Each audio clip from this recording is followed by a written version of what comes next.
জাতীয় বিশ্ববিদ্যালয়ের অনলাইন ক্লাসে সবাইকে স্বাগতম। করোনাকালীন শিক্ষা কার্যক্রম চলমান রাখার স্বার্থে জাতীয় বিশ্ববিদ্যালয়ের উদ্যোগে অনলাইন ক্লাসে সংযুক্ত হতে পেরে আমি আনন্দিত। সবাইকে স্বাস্থ্যবিধি মেনে চলার আহ্বান জানাচ্ছি।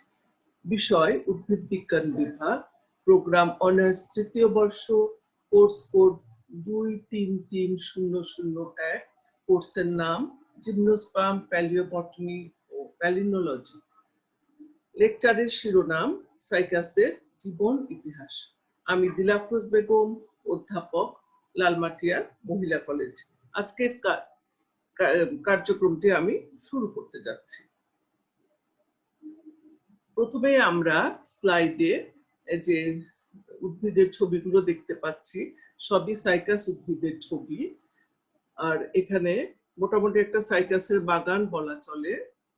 তো এই যে সাইকাস উদ্ভিদ, এটা হচ্ছে একটি রগ্নবীজী উদ্ভিদ। আমরা জানি যে সমস্ত উদ্ভিদে ভাস্কুলার বান্ডেল রয়েছে, ফুল হয়, ফল হয় না এবং বীজ অনাবৃত থাকে, তাদেরকে নগ্নবীজী উদ্ভিদ বলা হয়। সাইকাসও একটি নগ্নবীজী উদ্ভিদ। এর শ্রেণীবিন্যাসটি আমরা দেখে ফেলি। শ্রেণীবিন্যাসটি করেছেন Ganguly. Division Cycadopsida, order Cycadales, family Cycadaceae, genus cycas.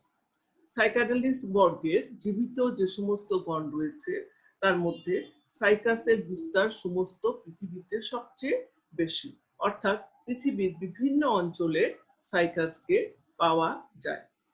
পাহাড়ি অঞ্চলে এরা প্রাকৃতিকভাবে জন্মে এবং শোভা বর্ধক হিসেবে সমতল ভূমিতেও এদেরকে অনেক লাগানো হয়। সাইকাসের 20টি প্রজাতি অস্ট্রেলিয়া, দক্ষিণ জাপান, পূর্ব আফ্রিকা, দক্ষিণ চীন, মাদাগাস্কার, ভারত এবং বাংলাদেশের পাহাড়ি অঞ্চলে জন্মে। বাংলাদেশে যে সমস্ত সাইকাস দেখা যায় তার মধ্যে cycas circinalis, Cycas pectinata, cycas রিভলিউটা উল্লেখযোগ্য। তবে সাইকাস পেকটিনেটা চট্টগ্রাম এবং পার্বত্য চট্টগ্রামের পাহাড়ি পরিবেশে প্রাকৃতিকভাবে জন্মে থাকে। ভারতে যে সমস্ত সাইকাস প্রজাতিগুলো বেশি দেখা যায় তার মধ্যে আছে Cycas circinalis, Cycas pectinata, Cycas rumphii, Cycas revoluta, Cycas beddomei এবং সাইকাস সায়ামেনসিস। ফসিল জিমনোস্পার্মের সাথে সাইকাস উদ্ভিদের বৈশিষ্ট্য সাদৃশ্য থাকায় একে জীবন্ত ফসিল বলা হয়। আমরা পরবর্তীতে জীবন্ত ফসিল নিয়ে আরো একটু আলোচনা করব। আমরা পরবর্তী স্লাইডে চলে যাই। এখানে আমরা সাইকাসের বৈশিষ্ট্যগুলো বর্ণনা করব। কাণ্ড অশাখক অঙ্গজ জনন ঘটে। আমরা এই একটু ছবি কিছু দেখে ফেলি, তাহলে আমাদের সুবিধা হবে একটু।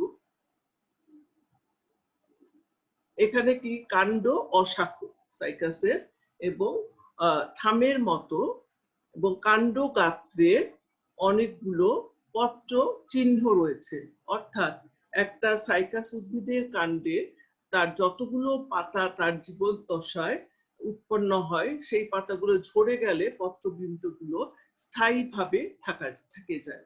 এই জন্য সাইকাসের কাণ্ড পত্র বৃন্তের চিহ্ন দিয়ে ভরা। এই যে আমরা এখানে দেখতে পাচ্ছি, এই যে অসমান কাণ্ডবৃন্ত, স্থায়ী কাণ্ডবৃন্ত গুলো রয়েছে। আর সাইকাসের এই কাণ্ড থেকে ছোট ছোট বুলবিল বা কুড়ির মতন বের হয়, যেটা আমরা এই ছবিটাতে দেখতে পাচ্ছি। এবং এই কুড়ি পরবর্তীতে এর পাতাগুলো বড় হয় এবং মূল তৈরি হয়, তখন মাতৃ উদ্ভিদ থেকে একে আলাদা করে লাগানো যায় এবং নতুন উদ্ভিদ সৃষ্টি হয়। এটা হচ্ছে সাইকাসের অঙ্গজ জনন।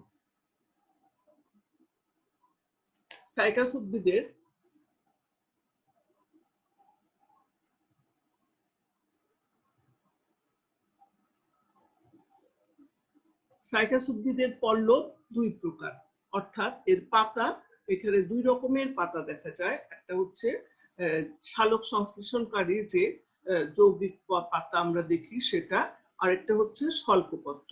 স্বল্পপত্র সাইকাস উদ্ভিদের কাণ্ডের অগ্রভাগে তাকে ঢেকে রাখে। যৌগিক পত্রগুলো কাণ্ড শীর্ষে থাকে এবং সেখানে এরা মুকুটের মতন আকৃতি ধারণ করে থাকে। কচি পাতা কুণ্ডালায়িত, অর্থাৎ সাইকাসের কচি পাতা কুণ্ডালায়িত থাকে প্রথম দিকে, যাকে সার্সিনেট ভার্নেশন বলা হয় এবং এটা একটা ফার্ন সাদৃশ্য বৈশিষ্ট্য।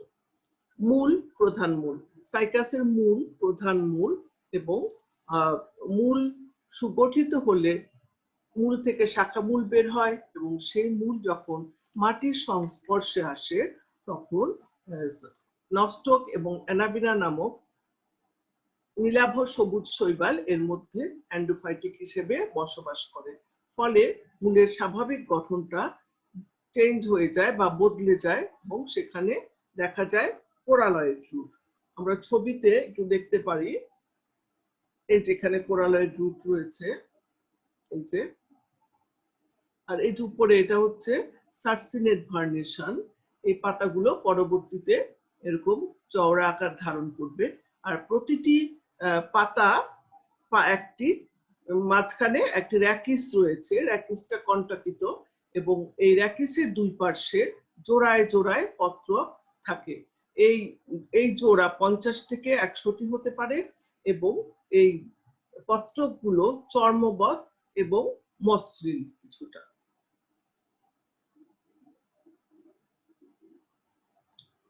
পরের স্লাইডটি আমরা দেখে নেই। এটা হচ্ছে কাণ্ডের প্রস্তুচ্ছেদ। সাইকাসের কাণ্ডের প্রস্তুচ্ছেদ যদি আমরা দেখি তাহলে নিম্নলিখিত অংশগুলো দেখতে পাবো। প্রথমেই হচ্ছে ত্বক। এই যে এখানে আমরা দেখছি ত্বক বা এপিডার্মিস, এক স্তর বিশিষ্ট প্যারেনকাইমা কোষ দিয়ে ত্বক গঠিত।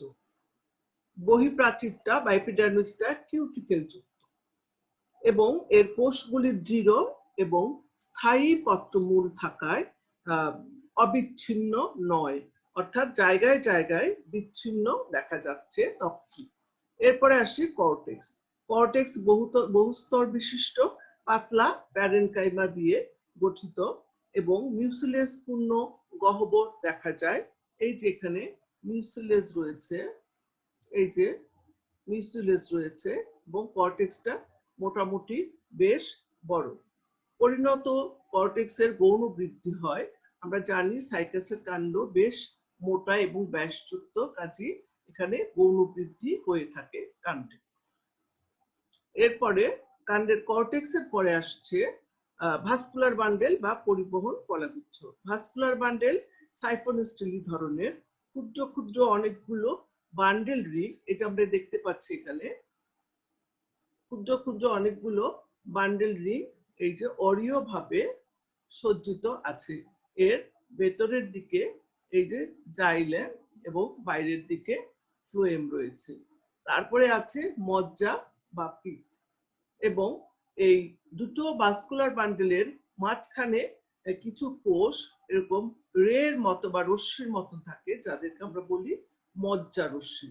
তাহলে সাইকাসের কাণ্ডের প্রস্তুচ্ছেদে আমরা দেখতে পাচ্ছি বাইরের দিকে লিফ স্কার্ট থাকবে, এপিডার্মিস থাকবে, কর্টেক্সটা বেশ চওড়া, লিফ ট্রেস রয়েছে, আর আছে মিউসিলেজিনাস ডাক্ট বা মিউসিলেজ নালী। এরপর হচ্ছে ভাস্কুলার বান্ডেল জাইলেম ফ্লোয়েম দিয়ে তৈরি। এখানে ফ্লোয়েমের সঙ্গী কোষ নাই এবং জাইলেমে ভ্যাসেল নাই। ক্যাম্বিয়াম রয়েছে, যার জন্য আন্তঃফ্যাসিকুলার ক্যাম্বিয়াম, যেটা দ্বিতীয়বার গৌণ বৃদ্ধি সৃষ্টি করবে, সেকেন্ডারি গৌণ বৃদ্ধি সৃষ্টি করবে, অর্থাৎ নতুন ক্যাম্বিয়াম, নতুন জাইলেম এবং নতুন ফ্লোয়েম দিবে। ভেতরের দিকে জাইলেম, বাইরের দিকে ফ্লোয়েম। এই মোটামুটি আমরা সাইকাসের কাণ্ডের প্রস্তুচ্ছেদটা দেখে ফেললাম। এবার আসি আমরা সাইকাসের মূল। সাইকাসের মূল অন্যান্য উদ্ভিদের প্রধান মূলের মতোই আমরা এখানে কোরালয়েড রুটটা দেখাতে চাইছি। কোরালয়েড রুট আর স্বাভাবিক মূলের মধ্যে খুব বেশি তফাৎ নাই, শুধু এখানে এই যে সবুজ যে মিডল কর্টেক্সে বা মধ্য কর্টেক্সে যে নীলাভ সবুজ শৈবালের যে স্তর রয়েছে, এটা স্বাভাবিক মূলে নাই। আর স্বাভাবিক মূলে গৌণ বৃদ্ধি হয় না, হয়, এখানে গৌণ বৃদ্ধি নাই। আমরা তাহলে মূলের প্রস্থচ্ছেদটা দেখে ফেলি। সবচেয়ে বাইরে আছে এপিডার্মিস, ত্বক, এক সারি কোষ দিয়ে এপিডার্মিস গঠিত, এবং এরপরে আছে কর্টেক্স, বেশ লম্বা দীর্ঘ। কর্টেক্স 3 ভাগে বিভক্ত: আউটার কর্টেক্স বা বহি কর্টেক্স, মিডল কর্টেক্স বা মধ্য কর্টেক্স, এবং ইনার কর্টেক্স বা অন্ত কর্টেক্স। এপিডার্মিসের পরে যে আউটার কর্টেক্স, সেটাও বেশ দীর্ঘ। সেটা কয়েক স্তর প্যারেনকাইমেটাস কোষ দিয়ে গঠিত হয়, এই যে আউটার কর্টেক্স। তারপরে রয়েছে মিডল কর্টেক্স। মিডল কর্টেক্সের প্যারেনকাইমেটাস কোষগুলো বেশ লম্বা, যার মধ্যে সবুজ রঙের নীলাভ সবুজ শৈবাল দেখা যাচ্ছে, এবং এগুলো বসবাস করার জন্য এই জায়গাটা নীলাভ সবুজ রং দেখা যায়। এরপরে আছে ইনার কর্টেক্স। ইনার কর্টেক্সও বেশ দীর্ঘ, কয়েক স্তর কোষ দিয়ে গঠিত, এবং এখানে নিউক্লিয়াস সেল আছে এবং ট্যানিন সেল আছে। এরপরে আছে এন্ডোডার্মিস বা অন্তত্বক।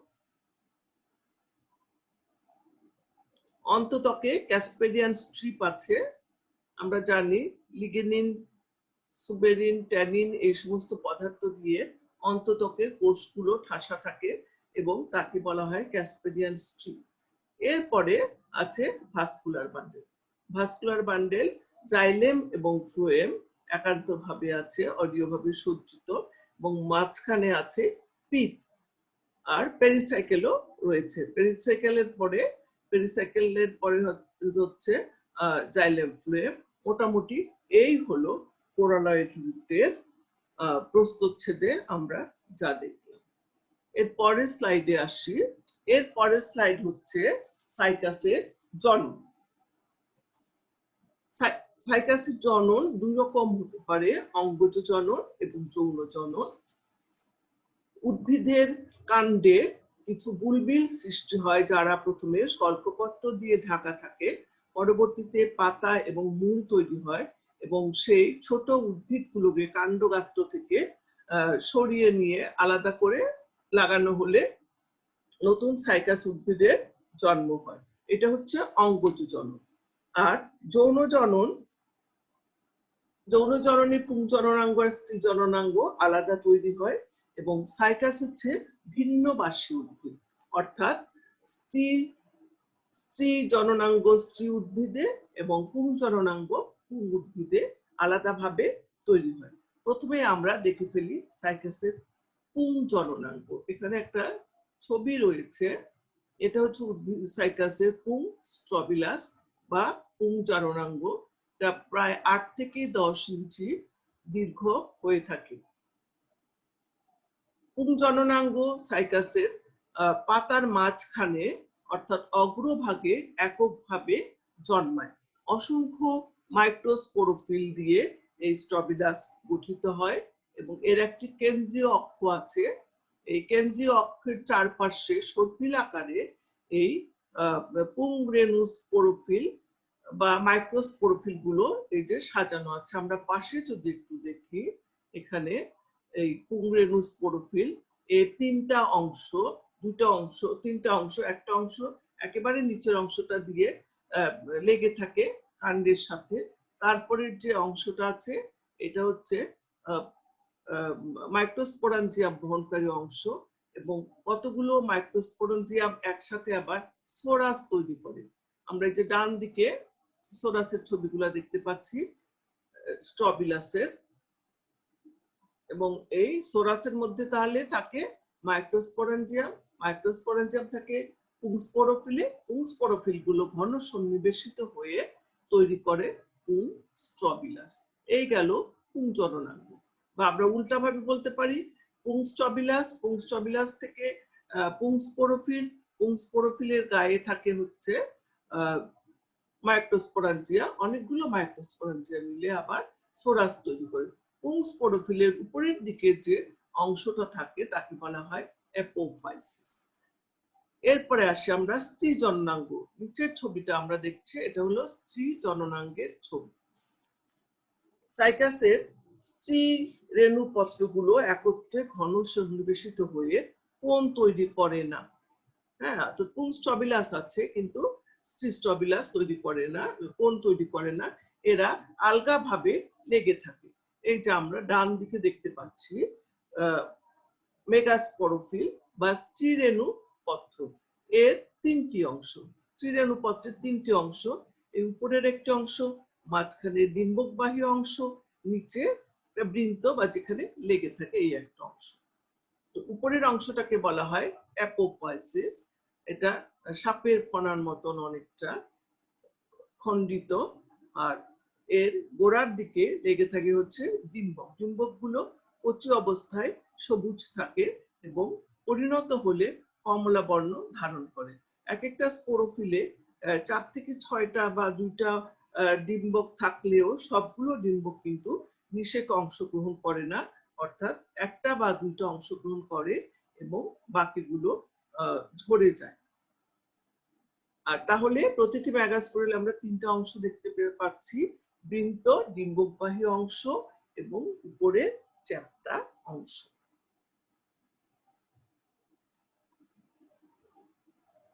এবার আমরা সাইকাসের মাইক্রোস্পোরেঞ্জিয়ামের গঠন ও বিকাশটা দেখব। সাইকাসের মাইক্রোস্পোরেঞ্জিয়াম, প্রতিটি মাইক্রোস্পোরেঞ্জিয়াম এক প্রকোষ্ঠ বিশিষ্ট ডিম্বাকার এবং ক্ষুদ্র বৃন্তযুক্ত। এর উৎপত্তি হচ্ছে ইউস্পোরেঞ্জিয়েট, অর্থাৎ মাইক্রোস্পোরোফিলের অধোতকের এক বা একাধিক কোষ দিয়ে মাইক্রোস্পোরেঞ্জিয়া গঠিত হয় এবং এই কোষগুলোকে মাইক্রোস্পোরেঞ্জিয়াল প্রারম্ভিক কোষ বলা হয়। আমি এখানে একটা রেখাচিত্রের সাহায্যে দেখাতে চেষ্টা করেছি। এই যে মাইক্রোস্পোরেঞ্জিয়াল প্রারম্ভিক কোষ, যেটা আমরা কোথায় পাবো? আমরা পাবো ডিম্বকের যে অধোতক আছে সেখানে কিছু কোষ এই স্পোরেঞ্জিয়া প্রারম্ভিক কোষ হিসেবে কাজ করবে। এই স্পোরেঞ্জিয়া প্রারম্ভিক কোষে পেরিক্লিনাল ভাবে বিভাজিত হবে। আমরা জানি বিভাজন দুই রকম, অ্যান্টিক্লিনাল এবং পেরিক্লিনাল। তো পেরিক্লিনাল বিভাজনের মাধ্যমে এখানে প্রাইমারি প্রাচীর কোষ এবং প্রাইমারি স্পোরোজেনাস কোষ তৈরি হবে। এই যে প্রাইমারি প্রাচীর কোষ, প্রাইমারি স্পোরোজেনাস কোষ, আমরা যদি চিত্রে দেখি তাহলে এই যে প্রাইমারি স্পোরোজেনাস, প্রাইমারি ইনিশিয়াল, আর এটা হচ্ছে আর্টিস্পোরিয়াল ইনিশিয়াল বা স্পোরোজেনাস ইনিশিয়াল। তো এই প্রাইমারি স্পোরোজেনাস কোষগুলো পরবর্তীতে আবার বিভিন্ন তলে অনেকগুলো বিভাজনের মাধ্যমে তৈরি করবে অসংখ্য স্পোরোজেনাস সেল। এই যে আমরা এখানে দেখতে পাচ্ছি স্পোরোজেনাস সেল, হ্যাঁ, স্পোরোজেনাস সেল, অসংখ্য স্পোরোজেনাস সেল তৈরি করবে। আর প্রাইমারি প্রাচীর কোষ যেটা ছিল সেটা পেরিক্লিনালি এবং অ্যান্টিক্লিনালি বিভাজনের মাধ্যমে 5 থেকে 7 স্তর বিশিষ্ট কোষস্তর তৈরি করবে, যেটাকে ওয়াল লেয়ার্স বলা হচ্ছে। এই যে এখানে আছে ওয়াল লেয়ার্স আর স্পোরোজেনাস সেল। এই স্পোরোজেনাস সেলগুলোই পরবর্তীতে এদের মধ্যে শেষ ধাপের যে স্পোরোজেনাস সেলগুলো তৈরি হবে সেগুলো মাইক্রোস্পোর মাতৃকোষ হিসেবে কাজ করবে। এই যে আমরা এখানে দেখতে পাচ্ছি শেষ ধাপের কোষগুলো মাদার স্পোর মাদার সেল হিসেবে কাজ করবে, যেখানে কিনা মায়োসিস কোষ বিভাজন হবে। এতক্ষণ ধরে সাইকাসের গঠনে ছিল টুয়াইজেল নিউক্লিয়াস, এখন এখানে মায়োসিস কোষ বিভাজনের মাধ্যমে এন নিউক্লিয়াস বিশিষ্ট মেগাস্পোর তৈরি হবে। হ্যাঁ, এখানে এই মাতৃকোষে মায়োসিস বিভাজন হবে এবং সেই বিভাজনের ফলে এখানে স্পোর তৈরি হবে। ডান দিকে এই যে আমরা দেখছি এখানে স্পোর তৈরি হবে এবং একটা মাতৃকোষ মায়োসিস বিভাজনের মাধ্যমে 4টা স্পোর তৈরি করবে, যাকে বলা হয় স্পোর টেট্রাড। এই স্পোর টেট্রাডের প্রতিটি স্পোরকে বলা হয় মাইক্রোস্পোর। তাহলে এই হলো মাইক্রোস্পোরেঞ্জিয়ামের গঠন এবং বিকাশ, যার শুরু হলো স্পোরেঞ্জিয়া প্রারম্ভিক কোষ দিয়ে এবং শেষ হলো এন নিউক্লিয়াস বিশিষ্ট মাইক্রোস্পোর দিয়ে। এবার আমরা দেখে ফেলি পুং গ্যামেটোফাইটের বিকাশ। সাইকাসের মাইক্রোস্পোর হচ্ছে পুং গ্যামেটোফাইটের প্রথম কোষ। আচ্ছা, মাইক্রোস্পোরের এই কোষটি, মাইক্রোস্পোর কোষটিতে মায়োসিস কোষ বিভাজন হবে। কোষ বিভাজন হয়ে, এই যে মায়োসিস কোষ বিভাজন হয়ে দুটো সেল তৈরি করবে, একটা ক্ষুদ্র আর একটা বৃহৎ সেল। ক্ষুদ্র কোষটিকে প্রোথেলিয়াল সেল বলা হয় এবং বৃহৎ সেলটি হলো অ্যান্থেরিডিয়াল কোষ। এটা আবার পরবর্তীতে বিভাজনের মাধ্যমে দুটো কোষ তৈরি করবে, একটা হচ্ছে ক্ষুদ্র জনন কোষ, একটা হচ্ছে বৃহৎ নালী কোষ। আমরা এখানে দেখতে পাচ্ছি এই যে মাইক্রোস্পোরের দুটো ত্বক আছে, এক্সাইন এবং ইন্টাইন, অর্থাৎ বহিঃত্বক এবং অন্তত্বক। এই অন্তত্বকে কিন্তু পরবর্তীতে পরাগনালিকা সৃষ্টি করতে সাহায্য করবে এবং এই ভিতরের যে মাইক্রোস্পোরের যে নিউক্লিয়াসটা আছে সেটা বিভাজিত হয়ে তিন কোষ বিশিষ্ট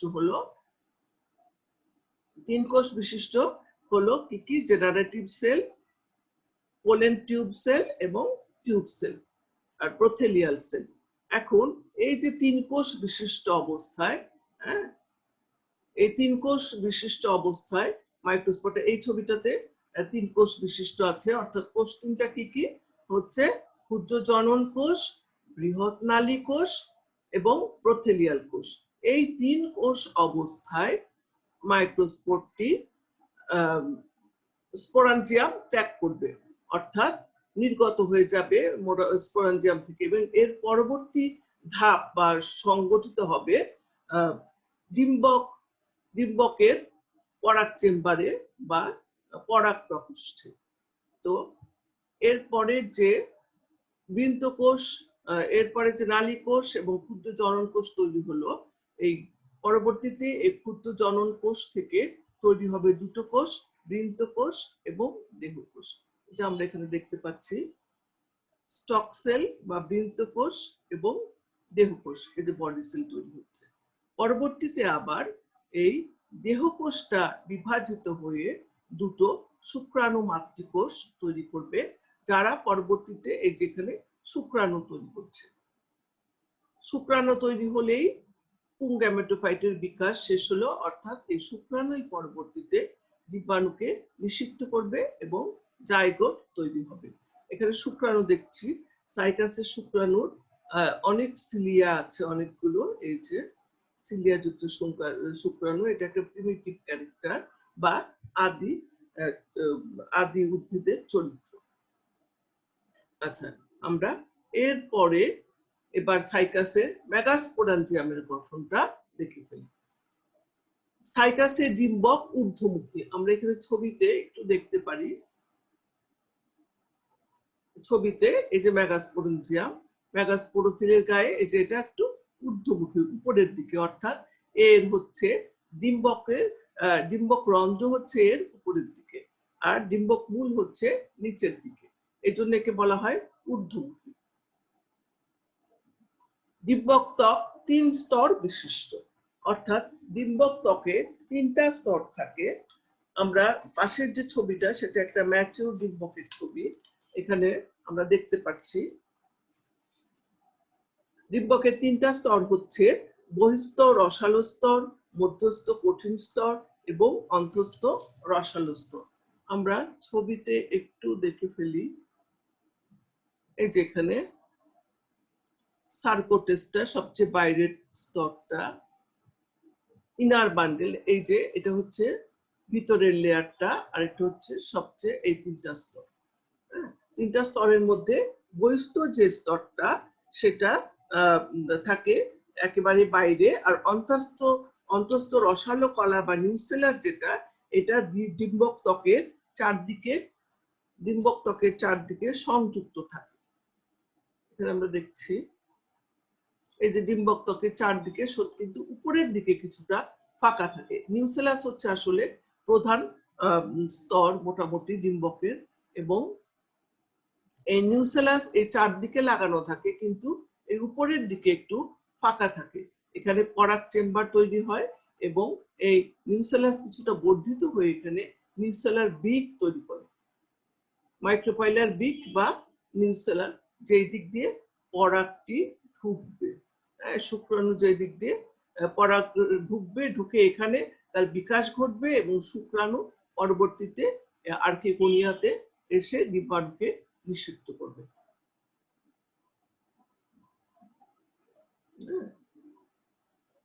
তো আমরা কি বললাম যে সাইকাসের ডিম্বক হচ্ছে ঊর্ধ্বমুখী, ডিম্বক 3 স্তর বিশিষ্ট, আর ভ্রূণপোষকের একটা কোষ স্ত্রী রেণু মাতৃকোষ হিসেবে কাজ করে। এই যে আমরা এখানে দেখছি স্ত্রী রেণু মাতৃকোষ হিসেবে কাজ করে এবং পরবর্তীতে এই মাতৃকোষে মায়োসিস কোষ বিভাজন হয়। এই যে এখানে আমরা ডান দিকের ছবিতে আমরা দেখতে পাচ্ছি মায়োসিস কোষ বিভাজন হচ্ছে, যে 4টা এই যে ডিম্বাণুটা হ্যাঁ নিউক্লিয়াসটা বিভাজিত হয়ে 4টা মেগাস্পোর টেট্রাড তৈরি করলো। এরা পরপর সাজানো থাকে, এর মধ্যে 3টি মেগাস্পোর নষ্ট হয়ে যায় এবং নিচেরটি কার্যক্ষম থাকে।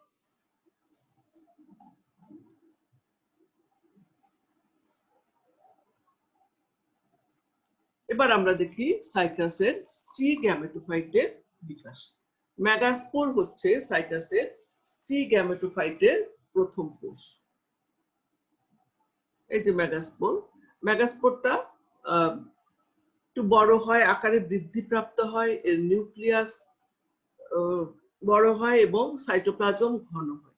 ঘন হওয়ার পরে এটা মুক্ত বিভাজনে যায়। মুক্ত বিভাজনের ফলে অসংখ্য মুক্ত নিউক্লিয়াস তৈরি করে, মুক্ত নিউক্লিয়াস তৈরির করে এবং পরবর্তীতে এই নিউক্লিয়াস গুলো কেন্দ্রে একটি গহ্বর সৃষ্টি করে পরিধির দিকে সরে যায়, পরিধির দিকে সরে যায় এবং কোষ প্রাচীর সৃষ্টি করে। ফলে সম্পূর্ণ গহ্বরটা পরবর্তীতে আবার কোষ দিয়ে ভরে যায়। একে বলা হয় অ্যান্ডোস্পার্ম। একে বলা হয় অ্যান্ডোস্পার্ম। আমরা জানি যে নগ্নবীজ উদ্ভিদে অ্যান্ডোস্পার্ম তৈরি হয় নিষেকের পূর্বে। এই যে অ্যান্ডোস্পার্ম নিষেকের আগেই তৈরি হয়ে গেল এবং পরবর্তীতে ডিম্বক রন্ধ্রের দিকে ক্ষুদ্রাকৃতির কোষাঞ্চল তৈরি হয় এবং ডিম্বক মূলের দিকে বৃহদাকৃতির কোষাঞ্চল তৈরি হয়। অর্থাৎ এই যে ক্ষুদ্রাকৃতির কোষাঞ্চল, এখানে এটাই হবে অ্যান্ডোস্পার্ম, আর ডিম্বক মূলের দিকে থাকবে, উপরের দিকে থাকবে বৃহদাকৃতির কোষাঞ্চল এবং এই কোষাঞ্চলের একটি কোষ এর সাইটোপ্লাজম ঘন হয় এবং কোষটি আকারে বৃদ্ধিপ্রাপ্ত হয়ে আর্কিগোনিয়া প্রারম্ভিক কোষ তৈরি করে। অর্থাৎ আর্কিগোনিয়া তৈরি করবে এই কোষটি। একে আর্কিগোনিয়াল ইনিশিয়ালও বলা হয় এবং এই আর্কিগোনিয়াম প্রারম্ভিক কোষটা পরবর্তীতে দুটো সেল তৈরি করবে, প্রাইমারি গ্রিবা সেল এবং কেন্দ্রীয় এবং ইনিশিয়াল বা সেন্ট্রাল সেল কি প্রাইমারি গ্রিবা কোষ এবং কেন্দ্রীয় কোষ। প্রাইমারি গ্রিবা কোষটি পরবর্তীতে সাইকাসের স্ত্রী গ্যামেটোফাইটের গ্রিবা তৈরি করবে আর এই কেন্দ্রীয় কোষটি অঙ্কীয় নালী কোষ তৈরি করবে এবং ডিম্বাণু তৈরি করবে। আমরা এখানে ছবিটি একটু দেখি। এই যে কার্যকরী কোষটি পরবর্তীতে অসংখ্য বিভাজনের মাধ্যমে এই যে অনেকগুলো কোষ তৈরি করলো এবং কেন্দ্রের দিকে একটা ভ্যাকিউল তৈরি করলো। পরবর্তীতে আবার এই নিউক্লিয়াস গুলো কোষ নিঃসৃত করে আবার পুরো ভ্যাকুলটাকে ভরে দিল এবং অ্যান্ডোস্পার্ম তৈরি করলো। এই অ্যান্ডোস্পার্ম আবার দুই রকমের কোষ সৃষ্টি করবে। এই উপরের দিকে তৈরি করবে হচ্ছে বৃহৎ কোষাঞ্চল আর নিচের দিকে তৈরি করবে ক্ষুদ্র কোষাঞ্চল।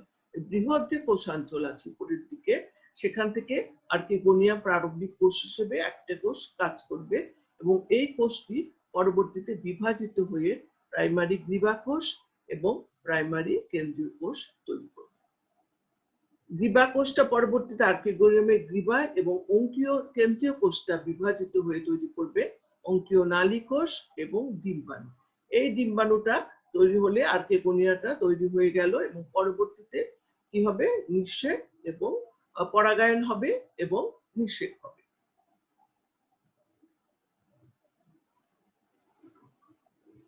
পরাগায়ন ও নিষেক। আচ্ছা, সাইকাসের পরাগায়ন সরাসরি ঘটে, অর্থাৎ যেহেতু এখানে সাইকাস হচ্ছে বায়ু পরাগী, অর্থাৎ পরাগ রেণু বায়ু দিয়ে বাহিত হয়ে ডিম্বাণু ডিম্বক রন্ধ্রে যাবে এবং সেখান থেকে ভিতরে ঢুকবে ও পরাগ চেম্বার যেটা আছে, পরাগ প্রকোষ্ঠ, সেখানে থাকবে ও পরবর্তীতে অঙ্কুরায়িত হবে। শুক্রাণু তৈরি শেষ হলে সেই শুক্রাণু পরাগ নালিকা থেকে আর্কিগোনিয়ার দিকে মুক্ত হবে এবং ডিম্বাণুকে নিষিক্ত করবে। এই নিষিক্ত জাইগোট পরবর্তীতে ভ্রূণ সৃষ্টি করবে।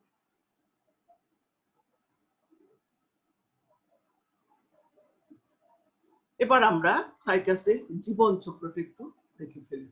সাইকাসের জীবন চক্রে আমরা জানি সাইকাস স্পোরোফাইটিক উদ্ভিদ।